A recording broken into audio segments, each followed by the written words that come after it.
What's up, ladies and gents? Welcome back to a very rare review video. I have not made a review video since day 100, but now it's day 150, so it's like it's been literally 50% more days than 100. So I decided to make a review video for you guys, just so you guys can see what's been happening to my roster, the progression I've made and whatnot.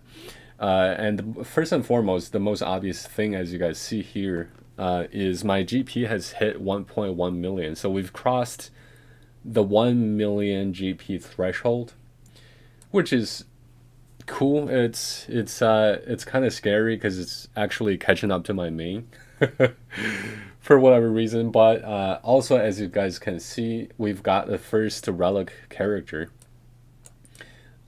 We got a lot of characters bookmarked, but so Vader became my first relic character, which I desperately tried to avoid because this is exactly what I did on my main. So I did not want to repeat the same thing. The only difference being though is that I did not put the Zeta on the leadership for Vader. Otherwise, everything else is like a deja vu. So he's also pretty decently fast, I want to say. It's not crazy. It's nothing crazy. There's no crazy mods or anything, but he's 256, which means he's going to go first a lot of the times in a lot of the matches. And by a lot of the times in a lot of matches, I mean like pretty much 100% that he goes first because, as you guys know, in the past, I don't know, 2 weeks-ish, we got Mara Jade plus, actually, you know what, I'm going to take off Tarkin here. We got Darth Talon and Mara Jade. Let's just do this live, actually, in the video. So we got Talon, we got Mara Jade, and what this basically means is, I don't know if you guys know, but you guys probably know, but Mara Jade at skill level 6 gives Empire allies or Sith allies plus 20 speed, which means on top of the crazy speed Darth Vader already gains, he's gaining 20 plus more. And also, you know, of course, Darth Vader's passive, his no escape unique, allows him to gain 8 speed for every Empire and Sith, which means he gains 16 just by having himself. And then plus all the other crazy bonuses, plus 8, plus 8, plus 8, plus 8, and then plus 20. So effectively, Vader's at over 300 speed, I think, I want to say. Actually, 250, 60, 70, 80, 90, 100. Yeah, so he's at over 300 speed, effectively. And this is the team that I use for my squad arena right now. And speaking of squad arenas, I could go over and show you guys where I'm at. Squad arena today, I got into top 100, and it's easier than Geos for sure now, because Geos is just not very well doing very well anymore in terms of climbing. It's still a very solid team for GAC, whether for offense or defense. Normally I save it for offense. And by the way, so ever since level 85, I've been doing GACs, and I don't think I've lost the GAC yet, and I've just been climbing up the leagues. Although the thing about that is when I get into the next league with a different color, I think it's Bronzim, right? When I get into Bronzim, so I am currently in Carbonite. But once I get into Bronzim, it'll require like, I think 1, 2, 3, 4, 5, 6 teams, which for defense and offense, so which means I'm gonna have to have 12 teams, but I don't have 12 teams. So I think what's gonna happen is when I get into Bronzim, I'll just lose a lot and then drop back down into Carbonite 1. And I'll just alternate between the two leagues. There's so much to talk about since it's been 50 more days. But fleet arena wise, I've been getting rank 1 every single day ever since I got my Separatist fleet. with the Vulture Droid Hyena Bomber, whatever it's called. What's it called? Malevolence. There we go. So for dark side ships, we got Malevolence, and for light side, we're gonna go for the Radis, which is one of the requirements for Rey. And as you guys know, I'm rushing for Galactic Legend Rey.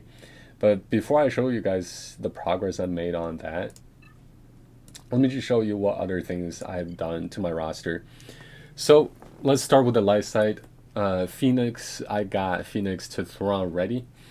And I was going to actually stream live the process of me getting Summon Star Thrawn, in real time on Twitch. But I was just trying, I was watching a basketball game and there was a halftime show or whatever. So I just pulled out my phone and I went into the Thrawn event and I actually 3-starred the last tier with this team right here. So they're all gear 8, as you know. Also, as you know, I have a Thrawn guide with a secret strategy, and it worked on my alt here as well. So all gear 8, 3-star the last tier, easy.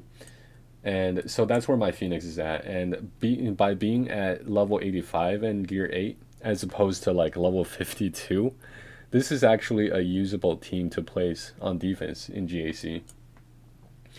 And as you see here, Resistance Pilots, I've been working on the pilots because I think when the Radis event comes, when I'm able to do the bonus tier, I'll need some Relics pilots, to be honest.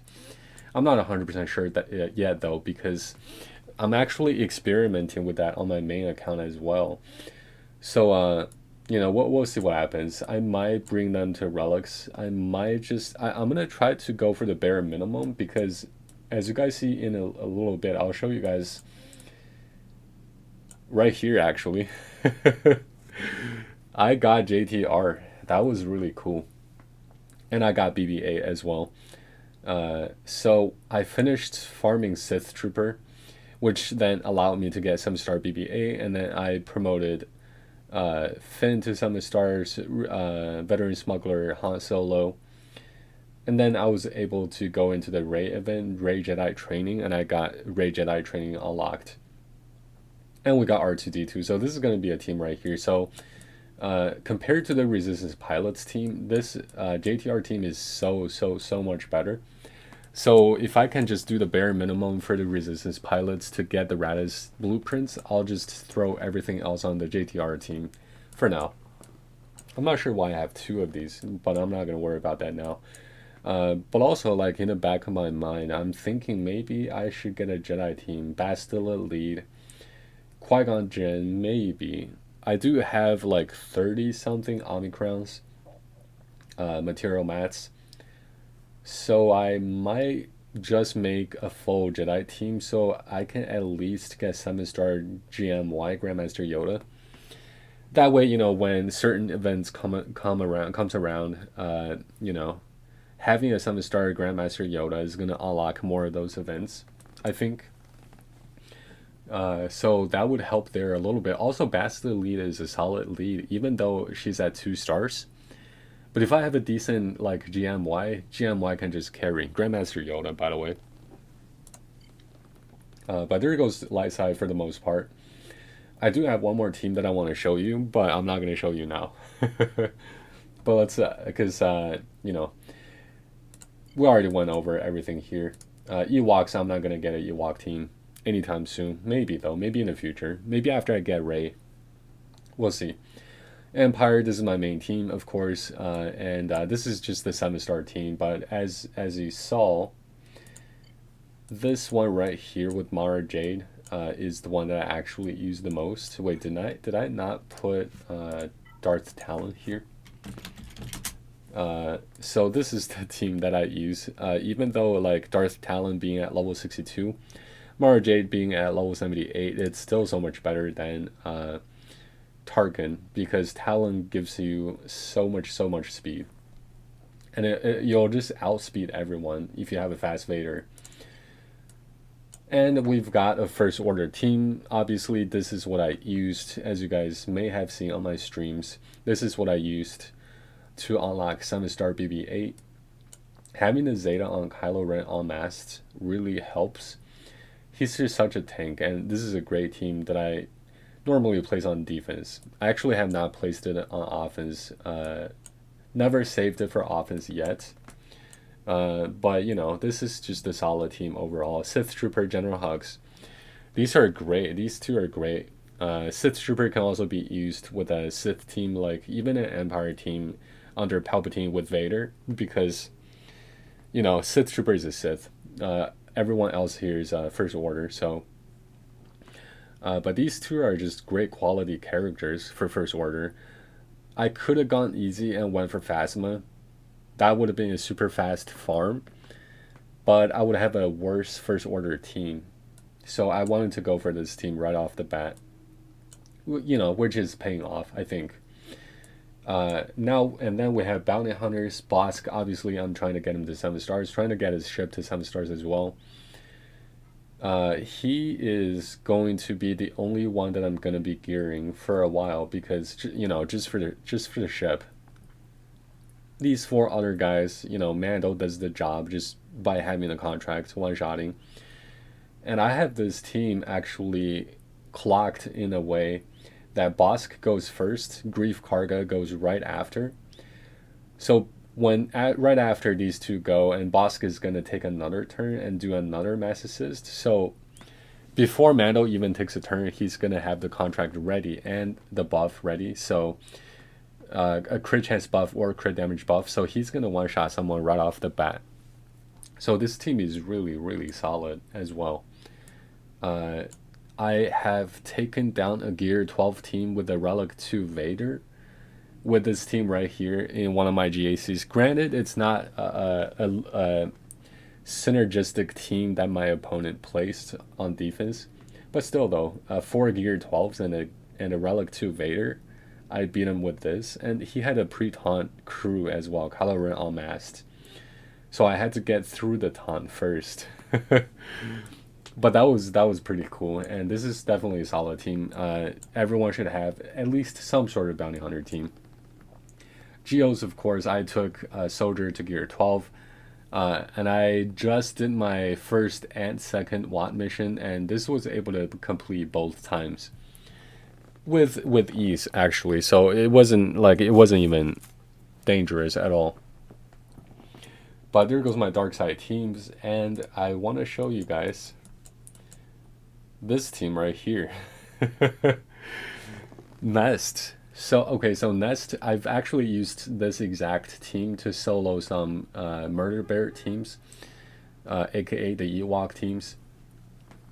So this is actually a solid 3-man team. Like, I don't need Kira any further. I don't need Hermit Yoda any further. This is just a great team overall. Okay, so there goes all the characters that I wanted to show you guys. Now let's move on to the ships. So the ships, in terms of the main team, is definitely Malevolence, as I mentioned at the beginning of the video.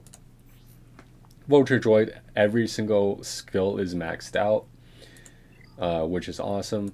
Like, even though I'm using Vulture Droid in the starting lineup, you still want to max out this Buzz Droid Barrage, the reinforcement ability, because with pilotless ships, every skill ability increase your stats. So that's why I have Vulture Droid maxed for everything and Hyena Bomber maxed for everything. Now I'm just waiting for Hyena Bomber to hit at least 6 stars, and then we'll bring Hyena Bomber to 7 eventually. Slowly but surely. I'm double farming these two every day. And then I was going to show you guys what I'm farming every day, but I'll show you guys in a little bit. Let's just finish the ships real quick. So the 3 Geos, what I'm really debating on at the moment is what to put the ship Omegas on next. Because I literally just maxed out Vulture Droid and Hyena Bomber. I'm thinking might even go on to Houndstooth, to be honest. But then there's also the Rey's Millennium Falcon, all the Rey requirements, Ebon Hawk, Poe Dameron's ship. Probably not going to bother Ebon Hawk though, nor Orlando's Millennium Falcon, because I think just having Rey's Falcon, Poe Dameron, and Resistance X-Wing, and maybe even Snips, I think that's going to be enough already, plus Houndstooth. Houndstooth is going to be Bosk. I'm probably going to take Bosk to Relic 1, at least. or maybe even just Relic 0. But at that point, he's already going to be pretty good, so he's going to be a tank for sure. But we'll see. We'll see where to apply the Omega though.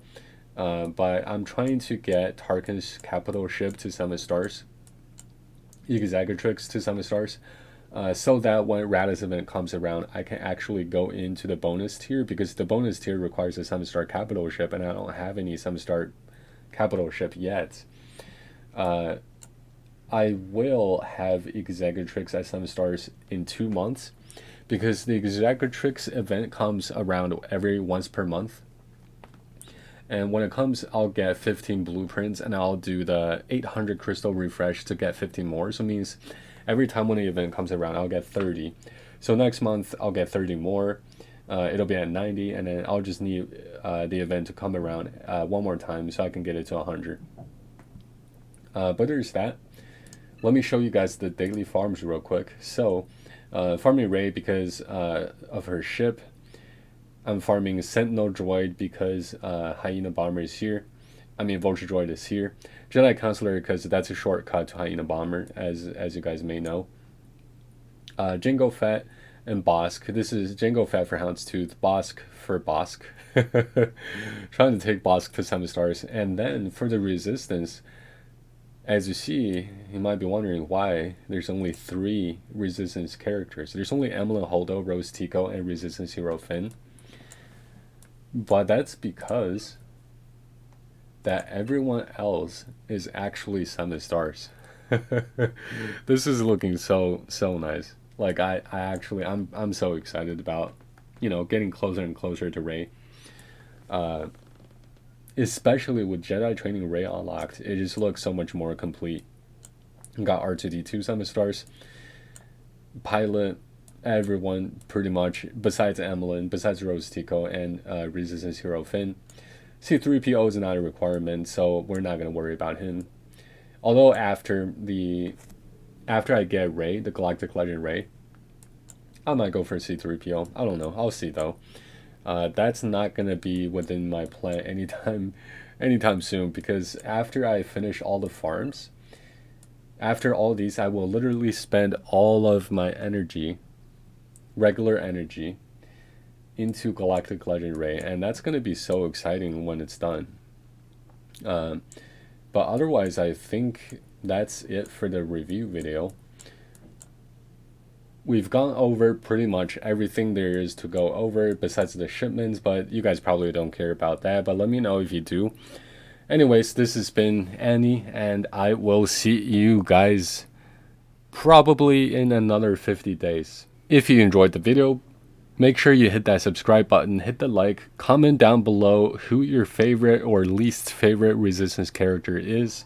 Ring the subscription bell if you want to, and I will see you guys next time. Peace.